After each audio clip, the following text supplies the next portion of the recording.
Chapter 11. At one time the whole world spoke a single language and used the same words. As the people migrated eastward, they found a plain in the land of Babylonia and settled there.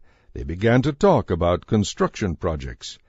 "Come," they said, "let's make great piles of burnt brick and collect natural asphalt to use as mortar. Let's build a great city with a tower that reaches to the skies, a monument to our greatness. This will bring us together and keep us from scattering all over the world." But the Lord came down to see the city and the tower the people were building.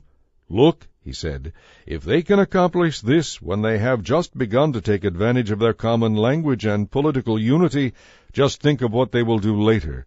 Nothing will be impossible for them. Come, let's go down and give them different languages. Then they won't be able to understand each other." In that way the Lord scattered them all over the earth, and that ended the building of the city. That is why the city was called Babel, because it was there that the Lord confused the people by giving them many languages, thus scattering them across the earth. This is the history of Shem's family. When Shem was 100 years old, his son Arphaxad was born. This happened 2 years after the flood. After the birth of Arphaxad, Shem lived another 500 years and had other sons and daughters. When Arphaxad was 35 years old, his son Shelah was born. After the birth of Shelah, Arphaxad lived another 403 years and had other sons and daughters.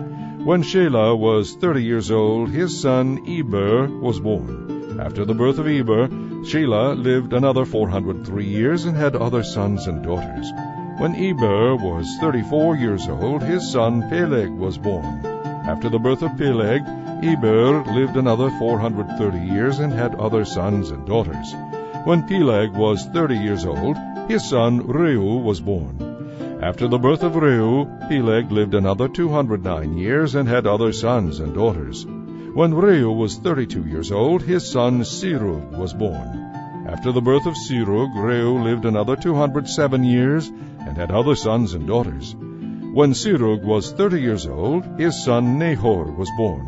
After the birth of Nahor, Serug lived another 200 years and had other sons and daughters.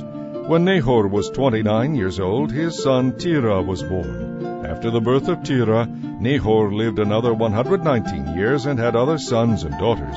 When Terah was 70 years old, he became the father of Abram, Nahor, and Haran. This is the history of Terah's family.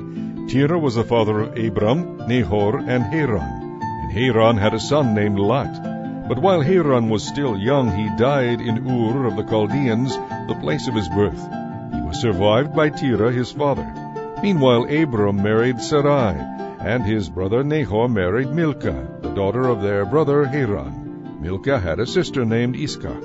Now Sarai was not able to have any children. Terah took his son Abram, his daughter-in-law Sarai, and his grandson Lot, his son Haran's child, and left Ur of the Chaldeans to go to the land of Canaan. But they stopped instead at the village of Haran and settled there. Terah lived for 205 years and died while still at Haran.